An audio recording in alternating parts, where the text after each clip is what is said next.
So Dr. Pete, this is the number that they use to assess how healthy, how balanced is this business as far as investing in growth and profitability of the business, right? So there's two numbers you need to use. Hello and welcome to the Remarkable CEO podcast, a show dedicated to chiropractors who want to transform their job into a business so that they can have a remarkable practice as part of a remarkable life, not instead of one. With your hosts, Dr. Pete Camiolo and Dr. Stephen Franson. Welcome back to another episode of the Remarkable CEO podcast. I'm Dr. Pete Camiolo. And I'm Dr. Stephen Franson. And we are just pressing into this concept of the fifth domain. If you're just tuning in now for the first, this is a part 3. We're not calling it a part 3 necessarily, but it's the third conversation that we're having, really focusing on money. And today we're going to be really digging deep into a concept, Dr. Stephen, that I believe was presented to you, which really gave you a fresh revelation, insight, and really understanding, the health of a business and how we determine health, what a healthy business is financially. Now, and we were talking about this prior to the episode. When you go to an event and you sit at a restaurant or a bar, or you're sitting at a coffee early in the day, and you maybe just have finished a workout and you're just kind of, connecting. When you ask the question, how are you doing? Usually I have to ask it twice. It's like the whole, are you sure? How are you doing? Usually what we're talking about is how are you doing? How's the business doing? Really? Like at the end of the day, how's it going? I know you're working hard. Yeah. We're not, that's not the question. The question is, are you not working hard? The question is, how are you doing? And really, there's a few things that come up. Usually it's about their personal health, personal relationships, or finances. Those are the three things. At the end of the day, when you upstream, downstream is gonna be like, how are you doing as a human? Like healthy, how's your health? How are you doing as a human? How's your closest relationships going? And how's your financial health, right? Those are really the three things, Dr. Stephen, that when you say, how are you doing to a business owner? Those are the three things at the end of the day. It's like, what is this for? What are we doing all this for? How's it really going? So we just want to have one of those conversations today. I think it's just really good for us to be able to talk this way, because this is the real stuff that's going on underneath, right? Under the surface, underneath the hood. This is what we really want to get into. So we're going to talk about that today. Yeah. The spirit of the remarkable practice is to create a remarkable business, right? So we talk about creating the business that will support your remarkable life, not compete with it, right? That's it's more than a tagline, Dr. Pete, right? It's a cultural aspect of what we're doing. So you want to create a remarkable business, one that will support your remarkable life and not compete with it, right? So when we talk about a remarkable businesses have qualities. And in this conversation, we'll say one of the qualities of a remarkable business is it's data-driven, right? So we run data-driven businesses, which means you have a data-driven practice, you have data-driven marketing, you have data-driven meetings, you have data-driven trainings, right? So you have data, right? So it's a big part of taking your job and turning it into a business is making sure that you have data, right? So if you don't have data, you own a job, right? So ultimately, this all flows right into that conversation. It's the financial data. Like, what do you know about the finances of your business so that you can answer the question, how's it going? It's like we look at each other and, you and I we have the privilege of being able to coach hundreds of these remarkable CEO clients, right? And one common question, like we have the conversation all the time. So how's it going, Pete? Right? So how's it going? And, you'll get people being like, it's going great. Right? It's like, it's going great. We're making more money than we made last month, and we're making more money than we made last year. And I have, money in my pocket, and, we're helping more people. We're making a bigger impact. It's going great. Right. So we start fishing around for like, well, what do you mean? And how do you measure that? Right. So that's been something that's always really sort of stuck with me. And, ultimately I felt like, we need to have a way to measure that. Right. So we need to have a way to just like, how is it going? Right. So we love to give remarkable standards for our clients. We go to say, okay, if we're talking about compliance percentage kept as an average, what's the remarkable standard for that? Right. So percentage of my overhead that should go to payroll, is like, that's data driven, right? So what percentage of our budget should be invested in our marketing? Oh, it's 8 to 12% of where you want to land, top line revenue goal next quarter, right? That should be your mark. Like, we have standards for all of those things, but what we were lacking was a standard for answering the question, how's it going? Right. So I was having this conversation with my good friend, Ken Stillwell, who is the COO of a multi-billion-dollar company here in Boston called Pega Systems, right? So Pega's got, they're a massive company, right? So, and Ken's kind of my go-to guy, and all these. I was having this conversation with him. It's like, you guys should use the rule of 40, and I'm like, okay, I'm all ears. Tell me about this. Like, it's like every time I hang with Ken, it's going back to business school, right? So it's like Ken is, describing to me it's this metric that they use really in tech, right? So, when you're assessing tech companies, if you're somebody who's considering some level of transaction, if you've got a private equity fund or a growth fund, or you're trying to create some kind of valuation for a business, they use this factor, right? This KPI called the rule of 40, right? And I'm like, oh man, let's do it. Help me understand. It's like, it's a way to audit and assess the health of the business.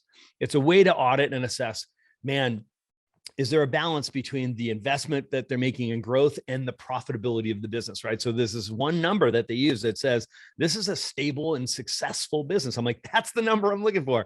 And he's like, I think it's going to work really well for you guys at Remarkable Practice, because he knows that we promote this recurring revenue model, right? So like, if you listen to our last couple of episodes, you heard us talk about the recurring revenue model, right? So it's like, in tech, this is a number that really came out of trying to do valuations for SaaS businesses, right? So software as a service is SaaS, right? So these are recurring revenue models. I'm like, perfect, let's talk about it. So Dr. Pete, this is the number that they use to assess how healthy, how balanced is this business as far as investing in growth and profitability of the business, right? So there's two numbers you need to use. So everybody, again, we're going to do some math today. There's two numbers we're going to need to be able to do this right. Is the percentage of top line revenue growth in a given period of time. We're going to use, for the sake of this podcast, we're going to use the example of 2021, a 12-month period. So the percentage of growth in top line revenue year over year. Okay. So 2021 compared to 2020, and profit margin, right? So, and we're going to call this true profit margin in that same time period. So guys, get your pen and paper out. What you're adding together is two numbers: percentage of growth year over year. Let's use 2021 as our example, plus the profit margin. Those two numbers for 2021, those two numbers add together, and they should add to 40. Now, Dr. Pete, this number is really useful for the chiropractor who's trying to just audit, his own business or her own business and say, how am I doing? Right. So yeah, I don't have a number. I don't have a way to answer that question, put my finger on it objectively. And this number you can use to inform decisions like, should I be investing more in marketing?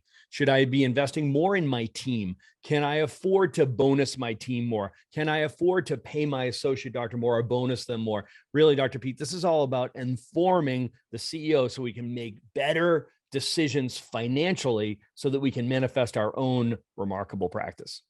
I think there's a couple of really important points. And first of all, I just love the framework. And we didn't know that years ago in practice. We didn't know the rule of 40, and it's just awesome to have that. And so for all of you remarkable CEOs hearing this now, if you didn't know this, this is now the standard moving forward. We're going to use this. It's brilliant. And we've been, really using it in the last, let's say, a year, 18 months since we've been aware of it. So we're really, again, eager to bring this to you. But like you said, this comes back to two big things that you said. I want to go back to the number one is that your business supports your life, doesn't compete with it. So again, going back to the heart of the matter, how are you doing? I think where we feel a lot of tension as CEOs is not knowing if that's happening, right? Is my business really supporting my life, or is it competing with it, right? And that's really where you have to have a standard for what is that? Like, how much is it? People say, well, how much should I be making? The question is, how much do you want to be making? How much do you need to be making? Like, what are your goals? What's your vision of success? What's your plan?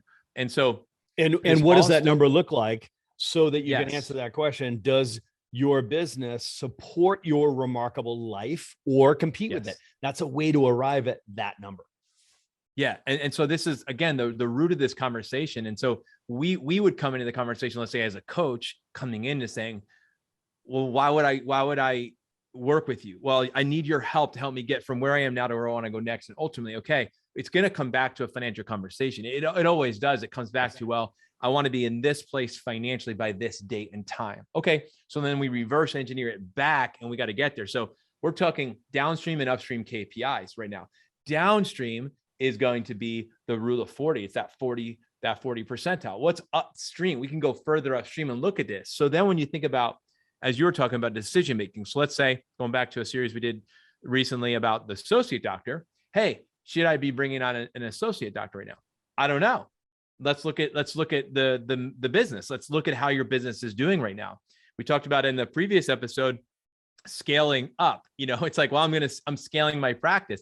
If you're scaling a business that's not profitable, you're creating a bigger problem, right? You're not solving. It's a bigger mess. You're not solving that. So this is the reason why this is such a beautiful framework is no matter where you're at in practice, year 2, you're 22, you're 42, wherever you're at, you can apply this to your business right now. Like I said, we're just using it as an example, 2021 over 2020. And the reason why is because we should have those 2 years fully done, right? So now we've got that intel, that data to be able to calculate, to drive this decision. But actually, even the second point was that this information should actually be what fuels and drives the decisions that you're able to make as a business owner, as a CEO of your business. And that to me is really refreshing because it's sometimes I think as a CEO, you're like, how do I arrive at when a push comes to shove at the end of the day, 1 part gut, 2 parts data. I'm not sure if I get that all the time. Like, I think sometimes it's 2-part gut, 1 part data, right? Or 3 parts gut, 0 part data. It's like, how do you get to this place? So I love this, that there's actually 2 parts of data that you're calculating here. I love this, which is, you're looking at, number 1 is that profit percent, right? So we're looking at number 1 is the top line growth, top line revenue percent growth year over year. Let's call it 2021 over 2020 is the first, and then true profit margin. So let's unpack that a little bit. Let's get into, let's scenario this out. Let's role play this out essentially, because there's different ways to really, view this. So let's reference just 2021. I think that's easy for everybody to do, right? So you probably have all of your data, you have your metrics, you have your financials coming out of the year, right? So let's just use that. Of course, you could do this on a monthly, quarterly basis, as you should and will in the future. You could do this as a rolling 12 months, as you should and could in the future. Let's just, for simplicity, for clarity, let's just call it 2021, right? So we're going to look at 2 numbers. We're going to look at the growth, revenue growth, top line. How much did you collect, right? So the business collect all the inflows that came into your business. What's that total number? And compare that in 2021 with 2020. And that's going to give you a percentage of growth. Okay. So that's the top number. And in my experience, everyone knows that number, right? So, or they can find it very quickly, right? So if you don't have your number, ask your bookkeeper or your accountant, right? So it's like, hey, I need to know these 2 numbers, and we're going to add this to our reports every month or every quarter or every year, right? So I need this number. What's the top line revenue growth? Okay. And then the second number is the one that nobody knows, okay, which is true profit margin. Okay. So profit is a dodgy one for 2 reasons. And we're gonna extrapolate this out for you. So I want you to be thinking about your own profit. Like, where do you think your profit margin is right now? And let's keep it a really simple model. Let's say that you are, for the sake of this conversation, you would be considered an owner operator, right? So you're a DC. You're. Let's really keep it simple. You're the owner operator, the only DC in the practice. You own the business, right? Straight out. And you have people on your team that you pay, and you work in the practice, you see patients in the practice, and there's a certain amount of, collections that come in, top line revenue, there's expenses that go out, and you're left with some profit, right? So, and you might do a salary for yourself, you might do distributions of profit, et cetera, right? So we're going to get into that in a minute, but don't just keep it simple. Like, how much profit comes out? Now you might say to yourself, oh, I operate at a 40% profit margin, a 45% profit margin, a 52% profit, whatever that is, it's how much do you get to keep out of the business? So staying with round numbers, let's say you had $1 million practice, right? So, and it costs you $500,000 to make that million, and you kept $500,000 for yourself, your profit margin would be 50%. Okay. So I think everybody gets that, but I'm not going to make any assumptions here. Right. So your profit margin would be 50% in that example. Right. So here's where things get complicated. If you look at the expense side, okay, there's very often expenses that are not truly accounted for. So imagine this scenario. Imagine that I showed up and I was going to buy your business. Imagine I showed up and I'm like, okay, I'm going to audit this business and I'm going to buy this business. So Pete, just for shits and giggles, let's pretend I'm going to buy your practice, right? So I come in and I'm like, okay, so Dr. Pete, I'm going to look around this business right now and I'm going to say, all right, so you're the CEO, is that right? Okay, yeah. And you're also the lead adjusting doctor, and you've got an associate doctor in there. And you're also the marketing director. Okay. So I'm looking around the accountability chart and I'm like, Pete, I see here that you're a major contributor to this business, right? And you paid yourself $200,000 and you took another $200,000 in distributions, right? As profit, right? And now I'm looking at this being like, okay, so do you come with the deal if I buy your business? And you're like, I'm sorry, what? Now I'm like, okay, you don't come with the deal, right? And as I understand it, your wife, Mary, she does some of the back office work from home. She does payroll and she does the bookkeeping and just, right? Okay. Does she come with the deal? No. Okay. So now I have to replace you in your 3 jobs, and I have to replace Mary in her job. You guys follow me? It's like, there are roles that are being performed that are not being accounted for. The compensation, salaries, the wages, whatever, are not. The payroll is not being represented on an accounting level, right? So there are more expenses. So you have to get real. This is a come to Jesus moment. Get out your accountability chart, get out your accountability grid, the tools that we've given you in the past, and account for the jobs that you do, and ask a simple question. What would it cost to replace me and or my spouse if I sold this business? So for example, Dr. Pete, if you needed to replace you as an adjusting doctor, let's say you were adjusting 2/3 of the patients and your associate was adjusting 1/3 of the patients, you'd have to bring in 2 more associate doctors, right? So if you're like, well, I pay my existing associate doctor $90,000. So if we're going to have to hire 2 to make up for you, then say, let's call it 90 and 90. Now we're, instead of $90,000 of doctor payroll, we actually have $270,000, 3 times 90, right? So it's like, okay, so let's account for that. And then you're also the clinic director. You're also the market. Let's start filling in those spots, and then an admin person to make up for Mary. So next thing you know, you start adding these things together and you recognize that that's actually the true expenses. It actually cost us $650,000 to make that $1 million. Mm-hmm. Okay. You can see how that picture changes. The profitability all of a sudden drops to 35%, not 50%. Okay. Now on the other side of the sheet, or like I say, the other side of the seesaw, right? So on the other side of the seesaw, we have things what we call add backs, right? Now those add backs are going to be those things that you quote unquote run through the business, wink, wink, right? That like every flight you ever take, every hotel, every meal you do, right? So the, that ream of paper that you needed for the home office, or the landscaping at the home office, you name it, like whatever you run through the business, your cell phone, your health insurance, your car payment, whatever that is, that's actually compensation, right? So add those up and just, you've got to total that up, and that might right that ship in the other direction. It may or may not, right? So Dr. Pete, when it comes to calculating the true profit, you've got to take both of these things into account to assess this rule of 40, because we're not telling stories. We're using data to determine the health of the business. So if you're looking at a standard report that you might get from your CPA, it will not typically give you this information. Way. Yeah, no so way. You're going to have to go into, as you said, Dr. Stephen, your accountability chart. You're going to need to look at that and take a real close look at that and see, okay, where is it really at? And what's the value? So for example, as you said, if I'm adjusting 2/3 of the patients and the value of me is to replace me as 2 more doctors, and then that needs to be accounted for. If I'm a marketing director and I need somebody who's going to step into that role, and that's worth another salary of X number of dollars, then that has to be accounted for. And like you gave in the example, a back office CA who's run by your spouse, and she's not going to be there either. So you guys are seeing this. So the reason why this is a value, Doc, is because even in 2021, if you just use this as an example, going back to 2020 and 2021, what was the true profit then? What was the true profit? So if you were able to do this and account for it, again, you're going to have to ballpark it, Dr. Steven. So can you walk through just a little bit about that? Just because let's say real scenario is, okay, my real scenario is, it is me with one associate doctor and 2 CAs or maybe 2.5. And, we did 7-figure, we just hit the $1 million mark. And so you're thinking about this, how would I, and if in that scenario, my profit was 500,000 on $1 million.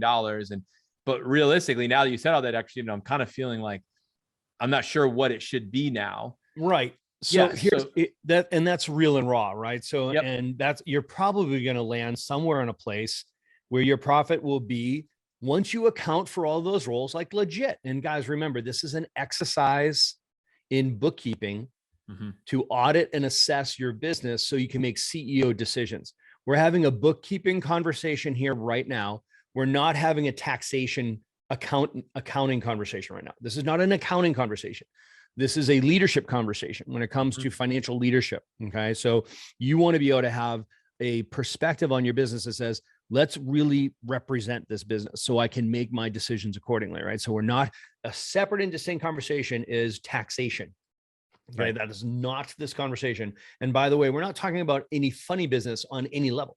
Right. What we're saying is it's like, we want to be able to make informed decisions about our businesses. And we needed a lens through which to look at our business and have discernment around, am I on track? Am I a balanced, successful business? Okay. Am I balancing my investment to drive greater growth and profit, greater growth in revenues and my profitability, right? That's what we're measuring right now. Okay. So to answer your question, Dr. Pete, you'd want to look at this and say, okay, so once I've done that exercise and I've really accounted for all the jobs that I fill and my spouse fills, it's like my profit's actually closer to 20%.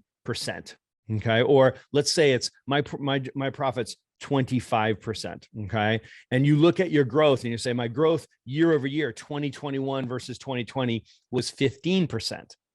Okay. So I look at that and I say, now I have two numbers. I have top line revenue growth of 15% plus my true profit margin of 25%. 15 plus 25 equals 40.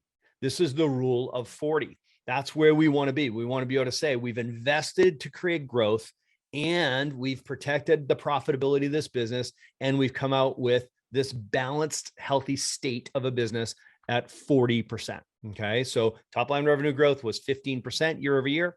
Our true profit margin was 25%, 15 plus 25 gets us to 40, right? So what I will tell you, Dr. Pete, is there's a range here. And I think the range in chiropractic is somewhere between 30 to 50 would be acceptable. 40 is in the middle. In SaaS, they use 40, right? So they're bigger businesses than our small businesses, right? But 40 is that number that you want to shoot for a couple of reasons, right?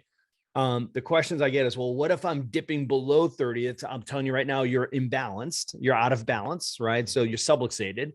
If you are over 50, okay, you're 50 and above, that's also imbalanced, right? So what we want to do is we want to recognize that this is almost like the heart rate of your business. Now, if you're an athlete, you're on a bike, you're doing a 100-mile race, you might be able to sustain, 130, beats per minute as a heart rate sustainably, but you're doing 150, 160 on hills, charge and sprint a hill. That's just not sustainable for 100 miles. So you want to look at this and say, take a 3-year view of your business and you want to get somewhere around R40. Yeah, this is really, really good. So again, just practically, guys, as you're listening to this, we want you to actually go into 2020 and say, okay, let's say we made 850 top line revenue in 2020. 2021, we made 1 million. We had a 15% increase in top line revenue. In your example, Dr. Steven, we take into account the expenses, the overhead, and all of that, and we came up with 35. Or 25. When 20 with all in, 25 and 15 is 40. So we want you to actually do this exercise. It's actually going to be really powerful. Now, the next question, Dr. Steven, is, so let's say I'm a doc and I'm like, hey, when do I bring in my next associate doctor? And how do I use this information to actually drive that type of a decision? So again, this goes back to the first question, which is, what does success look like to you? What does a remarkable practice as part of a remarkable life look like to you? How does your business support your life? And is this the right time for you to do that? Are you in the financial health to be able to make that kind of investment? Are you in the fit place to be able to make that type of a decision? And again, this is something that's very, very practical. We could also have a marketing conversation about this and say, what should I be doing with my marketing? So we've got our remarkable standards, and we're not going to, I don't think, get into that today, but can we just talk about that one scenario? I'd like to just say, okay, I'm a doctor. When is the right time for me to say I'm ready to bring on, let's say, my first or my third, or it doesn't matter which one, but the next, let's say, doctor? It's a great question, Dr. Pete, and I'm afraid we might leave this conversation unsatisfied because I'm not going to be able to say, yes, this is the number that you use, right? So, because the truth is this will inform that decision. Right. Okay. And I love to say that one number is a fact, two numbers are a story. Okay. This is one of the numbers that tell a story about your business. You dipped into a very important question, which is, why do you want to hire an associate doctor?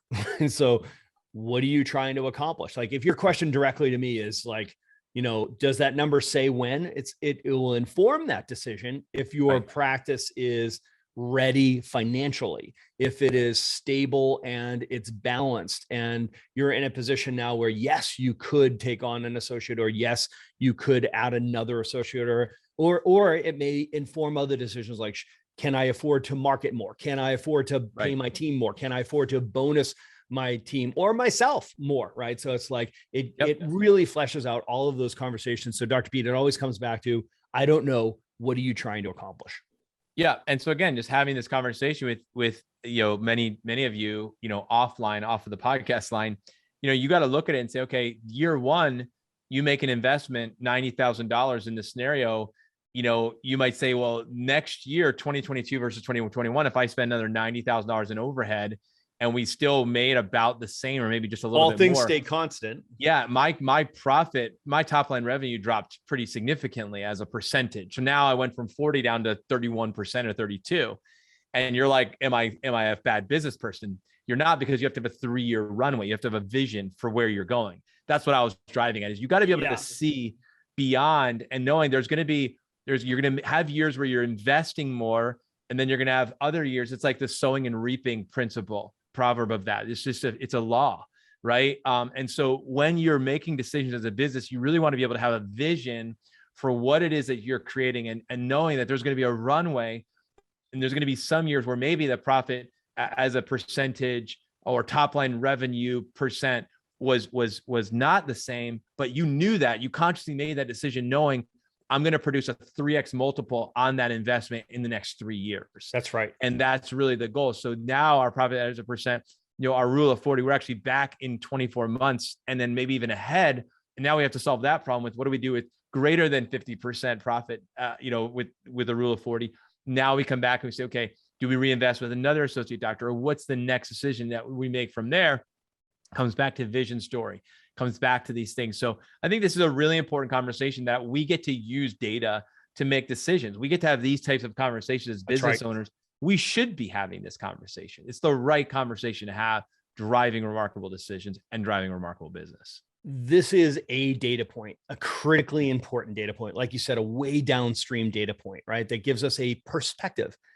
For many of us, a new perspective on our business, which answers the question, how's it going? Right. So you can actually come from this place of like, I actually do know how it's going. Right. So now that I've been tracking rule of 40 to assess how balanced and how healthy my business is, I actually have a perspective now that can answer that question. And I'm actually making decisions based on that data point. Right. So ultimately, there is not just one piece of data that's going to allow you to make these decisions, but it's going to inform you, and it's going to help you keep an eye on that business, and recognizing that if that number starts to drop down, all things being held constant, it tells you where you need to be making investments. So if you are going to bring on that associate doctor, right? So it's so critical to your point, Dr. Pete, that you take this 3-year view to your business. You recognize, I'm going to be taking on additional overhead, right? So that my expenses are going to go up. So conversely, my profit could be going down if I don't offset that with growth,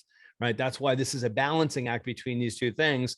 you're asking yourself, am I willing to give up some of that profitability, okay, and upset that rule of 40 in order to buy back my time freedom, or to build some peace of mind because I feel exposed because I'm the only doctor in there, or I'm trying to create a runway for somebody to buy my practice as my successor, et cetera. So that's what I mean by there's a lot of information. There's a lot of complexity around this. It's not just as simple as, does this give me the green light to hire an associate doctor, for example? So I want to make sure that I soothe any anxiety that you guys may have listening to this, and just recognize this. And this is a exercise that you should be doing with your bookkeeper, introducing this concept to your bookkeeper.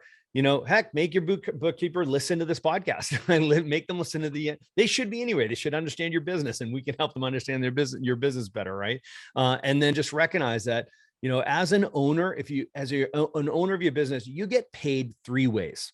Okay. So remember, you get paid for the jobs that you do, right? The work that you do. If you're the CEO, if you're the clinic director, if you're the adjusting doctor, if you're the marketing director, right? You should get paid for the work that you do, right? That's the first way. The second thing is as an owner, you get distributions of profit, right? So whether that's monthly, quarterly, or annually, you get distributions of the profit that based on your equity position in that business, right? And the third way, and this is the one that I want you to just sit with as you make investments in your business, like bringing on an associate doctor, you recognize that you are building asset value, because believe it or not, you've gone through launch, you're probably in build or scale right now. One day soon, you will be exiting, and you want to make sure that you recognize there's an asset value that you're creating so you can create a maximum amount on your exit, right? So a maximum sales price so you can make that graceful and profitable exit. Please stick around for more business insights from this week's bonus interview with our remarkable success partner, dedicated to helping you more successfully help more people. Enjoy. All right, CEO. So I'm in the studio today with a dear friend of mine, a colleague, a remarkable CEO. You're a remarkable CEO, multiple business owner, impacting chiropractic and helping chiropractors save more lives, help more people, incredible marketing person. We're going to have a marketing conversation today with Dr. Nick Silveri. Dr. Nick, thanks for joining me today. What's up, Dr. Pete? Thanks for having me. We're not counting how many times you've been on the Remarkable CEO podcast, but he's been here a few times. So if you've been a regular, you might say, hey, I've heard of this guy before. If you're new, go back and listen to some of the old episodes. Nick's been on a few times and he always drops a lot of gold. And anyway, Nick, it's great to be in the studio with you and having a conversation about marketing. So Nick Silveri is the founder, owner of LVRG Marketing. So it's a company LVRG Media. LVRG Media, meant to say that. And you do marketing and media through the media platforms. And he's also a remarkable CEO. He's one of our chiropractors, part of the Remarkable CEO program. And Nick, maybe just tell us a little bit about who you are, and then we're going to have a conversation. I've got some questions left for you to answer for our audience here today, but maybe just give us a little bit about who you are. Great. Yeah, I appreciate you again having me on. The all-time record holder still for a guest on the CEO podcast. I am a chiropractor, and I've been a chiropractor for 16 years now. Went to Logan, and I've owned a practice or multiple practices every year, and I still own my practice in Illinois. And probably about 5 or 6 years ago, I really started to understand the value of content marketing. And so we started doing it for my practice, and just had a little bit of an epiphany saying, this is what chiropractors need, not someone to teach them so much how to do it, but to help them do it. A done for you content marketing piece. And we've just been fine tuning that over the last, we just celebrated our 5-year anniversary, LVRG Media. And we've just been fine tuning that over the last 5 years of how to help chiropractors get their message out into their community, expand the 4 walls of their practice outside of their office and get that out into the community. And then be found when people are searching and generate qualified new leads. So it's just a different approach, I think, than most chiropractors are used to when we talk about chiropractic marketing. And, I'm just excited to share any knowledge I can with the audience. Yeah. So a lot of times we talk about scratching that itch, right? So let me ask you about pain. We say every businesses exist to solve a problem for someone else, right? So here you were in practice. I'm sure you were doing your own marketing. Maybe it's old school marketing like talks and screenings and dinners and things like that. What was this an area of pain for you, like in the digital marketing space? Was it an epiphany? Like, how did it come to a head for you to recognize, hey, I got to solve this problem for myself? Or was it also, hey, I'm solving this for myself, and now I'm realizing, hey, we can actually solve this for other people? Walk us through the genesis of that process. Well, the first step was that I had really gotten into Gary Vaynerchuk, if you guys follow him. And he's a big, like, put out value, create content, and the sales will come. And it just resonated with me, right? Like, just put that message out. Like, chiropractic is the right answer to almost all health questions. And so if we could just get that message in front of more people, we would attract more of the people that we're looking for. So we had, I had really grown my practice on, spinal screenings, in-person events, yellow pages. And so as those things started, like there started to be, I'm in a town of about 100,000 people. There started to be less like in-person events, less expos that were being put on. The yellow pages were dying. I had kind of started to run some Google ads. So I was like aware of like I was the first person in my area to have a website. So I was aware of the importance of digital marketing, but content marketing was a different thing because there needed to be video editing done, posting, copywriting, scheduling, boosting, retargeting. And I didn't want to do any of that. And I think I'm like most chiropractors in that I'm fine with like sharing my expertise, but I don't want to have to like do any of the time consuming mundane work that goes into content marketing. So I hired someone to basically be an operator and to help me execute things. And I'm a big believer in, in Traction, which is what the CEO program shares a lot of commonality with. And Traction's all about, if you're a visionary, you've got to get somebody to help execute the vision. And so when I did that, the whole world opened up. And all of a sudden, I was able to just focus on the thing that I wanted to do. And I had a team of people eventually that was able to help me to execute that. And that was when I realized I was so sick of getting coaching and buying programs. And I'm just like, I'm an accumulator of knowledge. And so what happens is I don't always end up doing everything that I learn. And I'm just always like looking for new secrets, right? And what I realize is like most chiropractors are like that they like go out there and they look for knowledge, but they can't always go back and execute because they're busy. Not that they're lazy, not that they don't want to, it's just that they're busy because most of us are seeing patients. So when I had someone who could execute, that's when I realized that's what chiropractors need, is they need somebody like me to have the ideas, and then they need to have a team that executes all of that for them. And the middle piece is them creating content, but we make that very easy and all that. So that's kind of the genesis of how that happened. Was I just realized that I'm like my ideal client. So I love this conversation. So, you talked about, use the word digital marketing, you talked about content marketing. Mm-hmm. And those are different. Now, not everybody gets that. I don't think everybody understands that. So talk a little bit about like the difference, of those things. So I think it's actually important for us to be able to define terms, like what does this actually mean and why it's actually different and what's the significance? Well, content marketing is what we've been doing since the dawn of chiropractic. Spinal screenings is content marketing. Dinner talks is content marketing. Table talk is content marketing. It's just like I have some expertise and I'm trying to share it with you.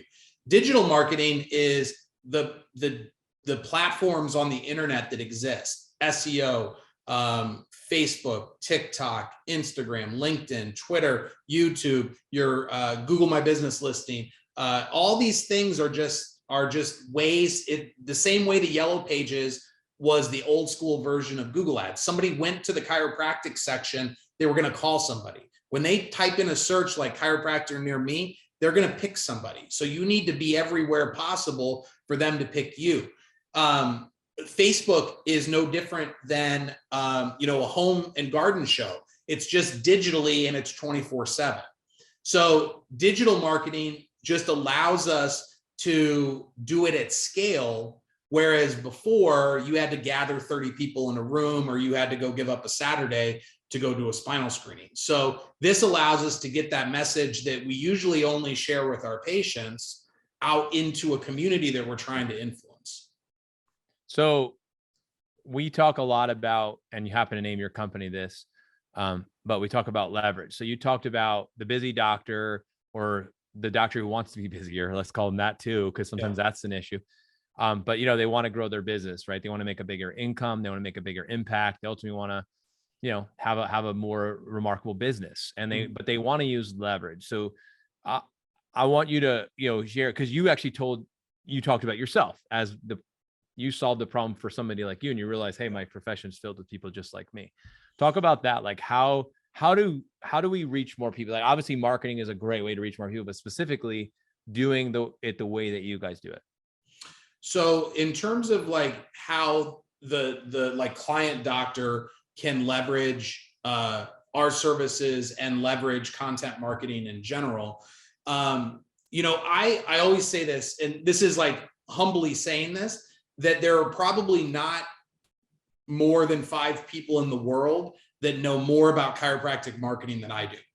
So by using our service, you get all of my ideas. This is all I think about all the time, is I just think about like how to do the best job for myself, for my own office, the test kitchen, and then also for clients. So, they talk about, to get to that expert level, you got to spend 10,000 hours, working on it, thinking about it, learning about it.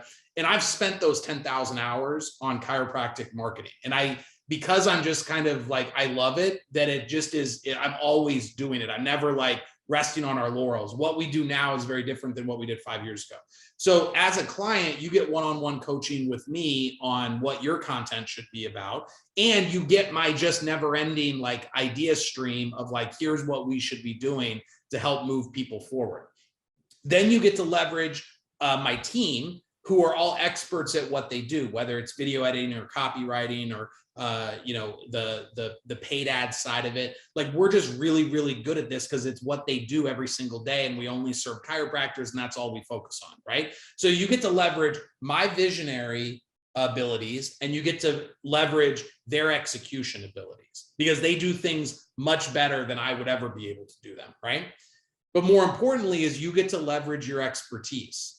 Right now, all that expertise stays within most offices, stays within the 4 walls of their practices. And like, people's minds are just being blown at like how the body works and how smart you are and what a great adjuster you are and blah, blah, blah. Now you get to leverage the technology, you get to leverage the platforms, and we just make that easy for you, right? So like, those are the 3 ways that I think are the most important ways that you get to leverage working with us, and even if you didn't work with us, just content marketing in general and using these platforms. There's lots of people that are doing a great job without having somebody like me that are just, they intuitively know how to do this. What I know though is all these chiropractors that are killing it on YouTube, that are killing it on TikTok, a lot of those people are just like naturally like that. They love it, right? They're just like, it's a hobby to them the way it's a hobby to me. Right. Most chiropractors are not like that.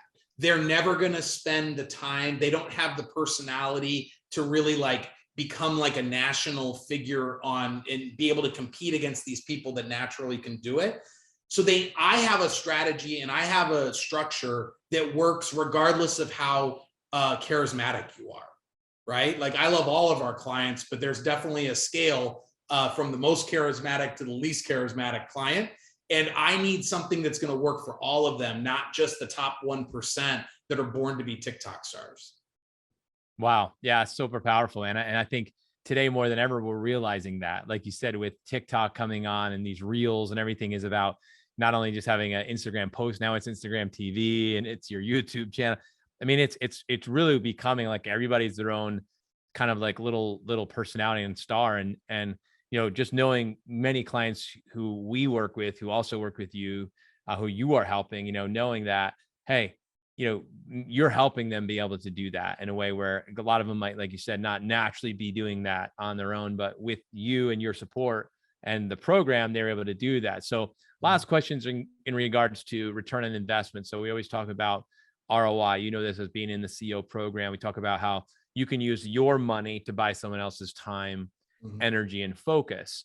And you do that so that you can free up your time, energy, and focus to do more of what you love to do, whether it's adjusting patients, building and scaling out businesses, launching new businesses, going on vacation with your family, whatever that might be, right? So talk a little bit about ROI, because I think at the end of the day, everything boils down to that, right? We always think about, all right, I'm gonna make an investment. I'm investing in growing my business. So talk to the CEOs as a CEO. Say, hey, how do you make decisions? I'd love to hear about how you kind of think about it and how you encourage even folks like myself and chiropractors, business owners who are kind of navigating this space. About the ROI thing. Well, everybody always wants to make more money than they spend, right? So in terms of the money, the reason why we don't just help people create content and push that out organically is because that doesn't lead to new patients right away.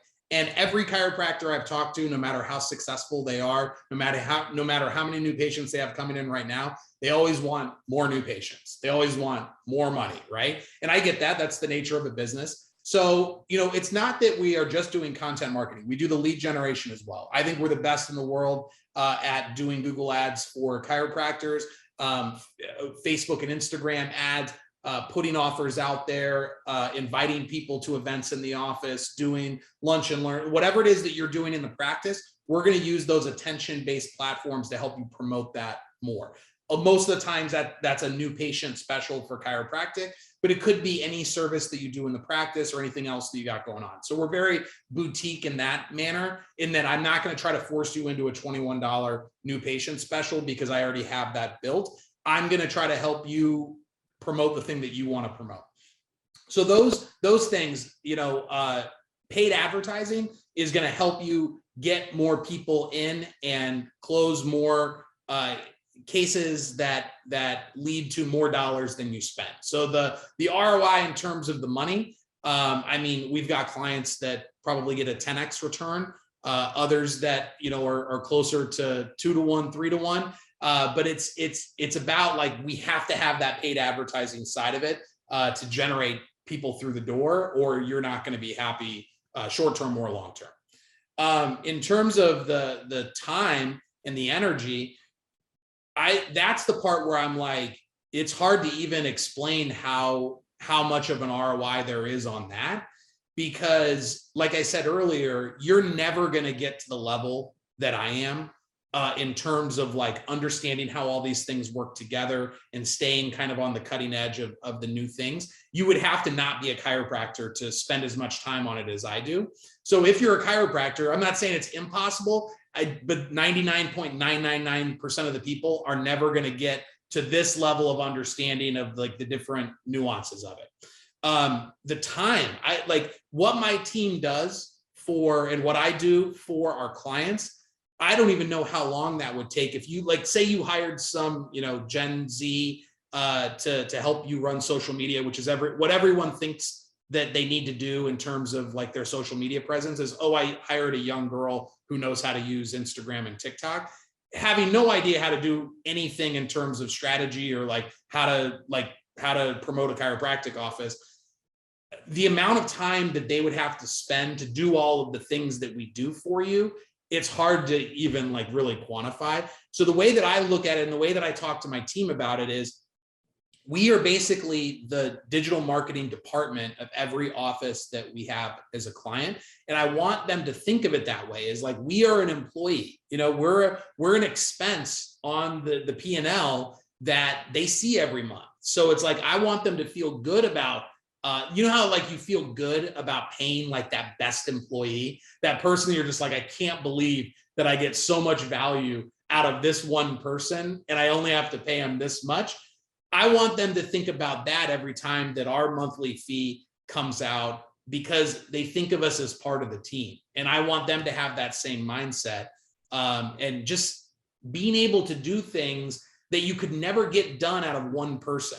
Because I have an expert in video editing, because I have an expert in copywriting, because I have an expert in paid ads, you would just never get all of that out of one person in your practice. But we cost a lot less than a full-time employee does.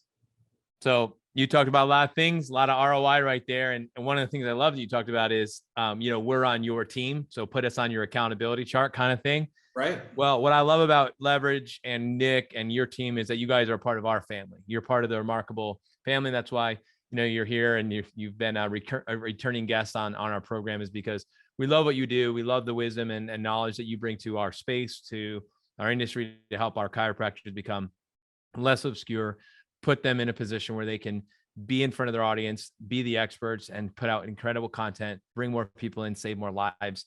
And it's awesome. So thank you for being a part of our family and on our team and the Remarkable practice and being on the Remarkable CEO podcast. How can our listeners get in touch with you, or what would be a good next step for anybody who wants to learn more? Anybody, I do a free strategy session for anybody that's interested, and I go through what I call your big five: your website, Facebook, Instagram, YouTube, and Google presence. And just give you an idea of like, what are you doing right? What are you doing wrong? What would I recommend? Show you some examples. And if you want to do that, if you go to contentintoPatients.com, so contentintoPatients.com, that'll take you through to the website. And I think it goes to the strategy session. So you just fill out the information and schedule a time that works for you. And, I can help you out however. And then you can also find me on social media. Everything's Dr. Nick Silveri. That's Silver with an I on the end. And, I'm always trying to put out good value, good content, trying to help out any way I can, eat, or take my own medicine in terms of that content marketing piece. Awesome. Thank you, Dr. Nick. And again, appreciate your time.